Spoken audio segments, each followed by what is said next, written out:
Hey, this is Ben from Pulsar 2121 Games, and today we're going to install a heavy-duty stud kit. Bull spurs sold separately. Okay, so here is our BBR Tuning HD stud kit from bikeberry.com. The cool part about this kit is that we get strengthened bolts, and they also have Allen key slots, so they're less likely to slip. And it should just be a lot more solid, and it's always a good idea to have better bolts when you're going to be making more power. So here's our motor. Want to make sure we don't scuff up the piston rings. So basically what we want to do is just anywhere where there is a stud or bolt currently, we want to switch it out to the new ones. Uh-oh. I don't want to make a mess. Okay, keep these separate. Yeah, those are definitely intake and exhaust. And then these look like motor mounts. And these look like they're part of the CDI box cover. Yep, that's what those are, CDI and clutch box cover. Okay, well, let's get started. So, first things first, we want to remove the old studs. So,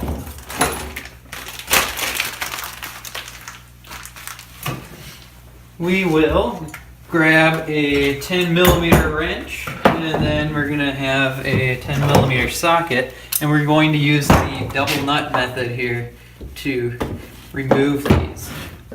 So basically you'll just thread the first one on, and then we'll go ahead and put on the second one, and then you want to tighten the first one into the second one. And then when they tighten up, what they'll do is lock in place. Okay, and now you should be able to turn the bottom one to remove the stud.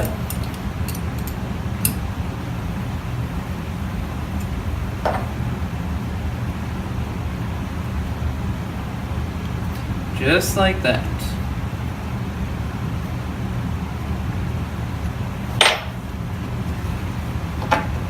Now you can see the difference here. The one that came with the kit's not machined very well. We got some extra burrs on the end. The threads aren't very consistent. These, very consistent threads, no burrs on the end, very well machined. And also, I don't know if you can tell from the light here, but this metal is different than this metal. So this one's kind of like pot metal, and this one's actual steel. So then we'll just thread this one in here. And it's a good idea to do these one at a time so you can use the existing stud as a guide for how far you should turn it in. Now you can also use Loctite as well if you plan on putting a lot of miles on your bike. It's a good idea to use Loctite. I just don't have any on me at the moment. So we're going to have to separate this, which is easier said than done, so we can reuse those nuts. There we go. So we're going to tighten it with the double nut method as well. But it's a helpful tip here. You always want to wear gloves when you're working on anything metal, because it will cut you every single time. It doesn't matter if you're just removing a hose clamp. Literally every single time you don't wear gloves, you will get cut. Okay, now this time we're just going to tighten the wrench, or tighten the nut on the top. And we're just going to level it out with the other one, or until it's snug. And there it's snug. Now, there's not really a torque spec for these, but you don't want to go too tight, because then what'll happen is you'll end up pulling the aluminum out of the block, and that's not good at all. And then you have to get all new studs that are too big, and you have to retap the block, and that's a huge pain in the ass. But you don't want to go too loose where it just vibrates out and wrecks the threads either. So it's kind of a balancing act, but it's really not that hard once you get working on it. Okay, now that we got our bottom studs done, we're going to go ahead and do the front studs here. Careful with the piston while it's out like that. Okay. So basically same process that we did for the back. We're just going to repeat on the front.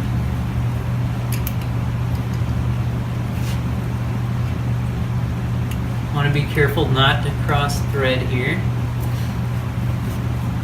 You can tell how rough the threads are on these factory studs because they don't even go on finger tight. They don't match the nuts because of the lumps in them.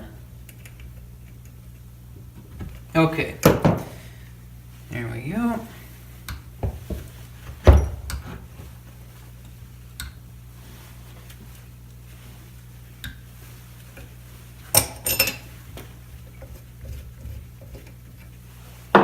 It's a good idea to keep your old studs just in case you break them off and you need some extra spares.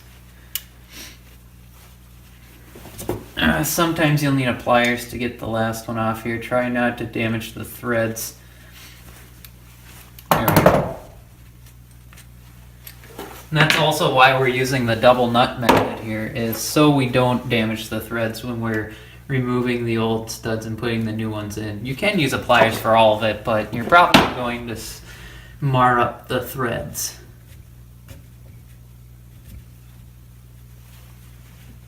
Alright, and a little trick, if you turn it backwards, you can always make sure you get started in the right slot with the threads, and then turn it forwards. There we go. Make sure it doesn't get stripped out. It's very easy to do on these aluminum motors. Okay, it's not snug yet, so I'm going to keep going.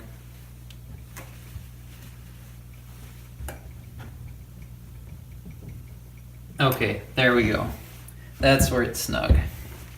Okay, so a little hint here that this screw will come loose over time. It's a good idea to tighten it up ahead of time. Basically, you just want to block it up here with a little piece of wood. It might be blocking the camera from the angle here. Let's see if I can get a better angle.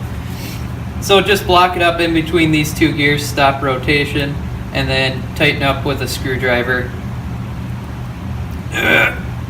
Okay, there we go. And that should prevent it from falling out as quickly. I mean, it still is going to fall out, but you can't stop everything from happening, but you'll prolong it a little bit. It's a good idea to take this cover off every once in a while and tighten that up. Okay, now we're going to go ahead and put this side cover back on. I don't have any HD bolts for it because the kit didn't come with them. I'll put back the ones that came with it, I guess. These ones aren't as crucial because the motor's not depending on these for weight, and there's not big vibrating things like mufflers and carburetors attached to it.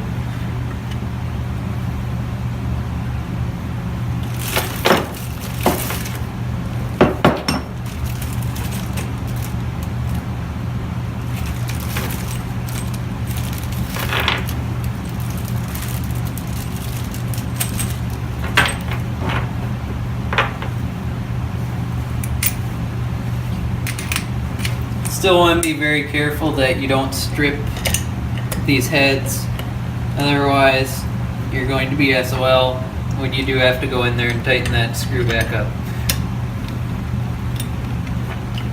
I like to get these started with Phillips, and then when I get to the final like torquing down part, I'll just go ahead and use the flathead. Then you want to just tighten these evenly like you would lug nuts on a wheel. Make sure you apply pressure so they don't slip. Then we'll switch over to the flathead. Now these, it's not crucial if they're super tight, honestly. They just have to be snug so they don't fall off. But even if they do, it's not going to stop your bike from moving. It's just going to look ugly.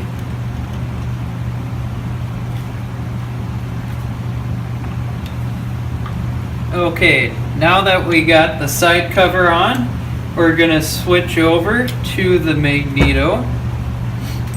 Alright, here's our Magneto.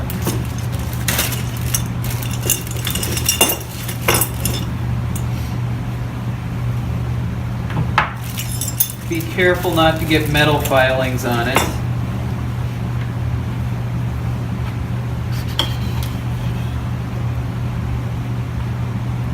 Okay, and then that just kind of slides on there. It's going to stick to the rotor. What you want to do is move it so you got a little bit of a gap once you actually put the bolts in. Alright, and then now put the grommet back on so it doesn't get as wet. It still will. That's the other thing, by the way. You do not want to ride these bikes in the rain, or they will get wet. And I've tried using silicone to seal them up, and it never really works. And then the gasoline eats away the silicone when it leaks out of the crankcase. So it's best just to not ride when it's wet, or you'll be replacing your ignition components. There, that's the hardest part of installing this kit. Putting the grommet back in. Which I really didn't need to take the Magneto out in the first place, but live and learn. I think I'd learned by now since this is my 5th bike project. Okay, that grommet is in there. Now I'm going to go ahead and get the Allen sockets and we can put in those screws. Okay, through supreme powers of observation, I have determined these screws do not belong in those holes. So, now we get to figure out where they go. And I also have to put the Magneto ones back in.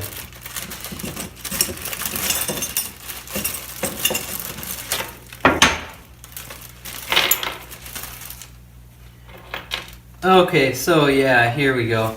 These are for the outside cover. You can see here how close those are. So these, I don't know why they gave me screws for the Magneto cover and not for the flywheel / clutch cover, but it is what it is, I guess.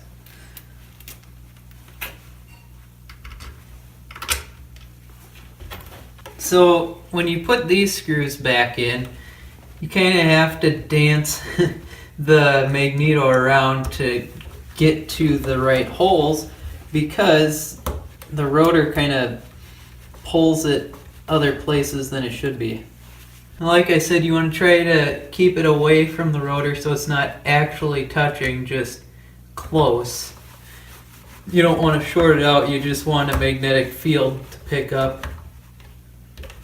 Okay, and then back over to flat blade to tighten up.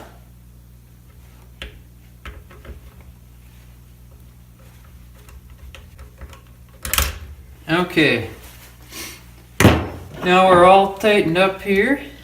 Put the gasket on, which really does nothing, honestly. And then the cover. And then we get our miniature screws. Yay! Miniature screws! Try to line those up there. Let's see. Do I have an Allen socket small enough? No!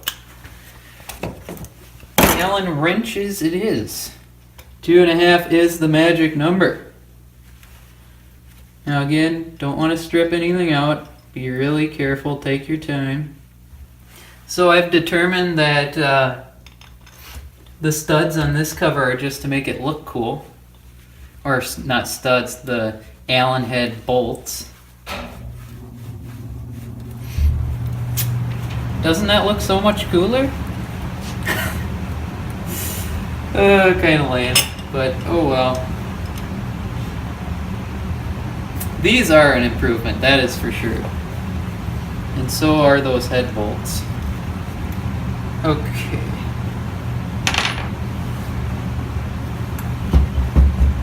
Now, we can put back this little adjuster nut that I took out.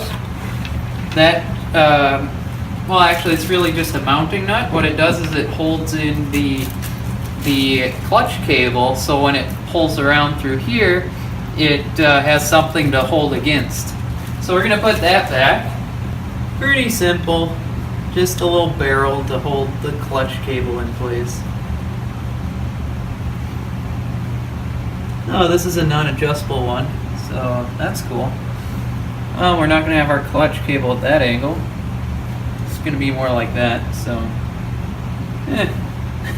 I guess we'll leave it there. Okay, then next what you would do is you'd put these nuts in, or not these nuts, these bolts, but we're not going to do that because you need to have this cover off when you install the chain so you can turn it around and grab the chain, and otherwise they'll just get bound up right here on that little ledge. So we're going to wait on those.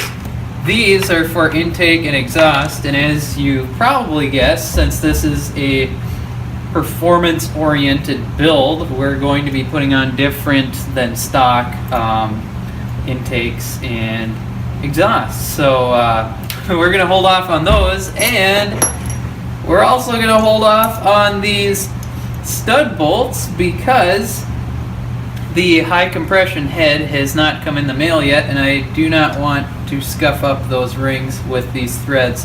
So it's safer just to leave these on for now.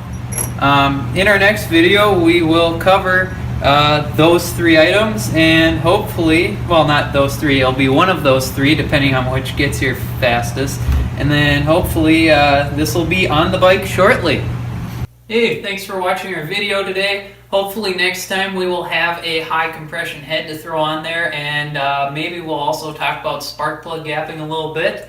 But now you know the basics of how to put in your performance studs and bolts, because we want to make sure that everything's tightened down and that it doesn't vibrate apart and that studs don't break off. So this is basically just setting the groundwork for the performance parts that are soon to come. I promise it will get fast. So with that said, make sure you subscribe, hit the bell notification so you get notified on your cell phone, and have a good day. See you later.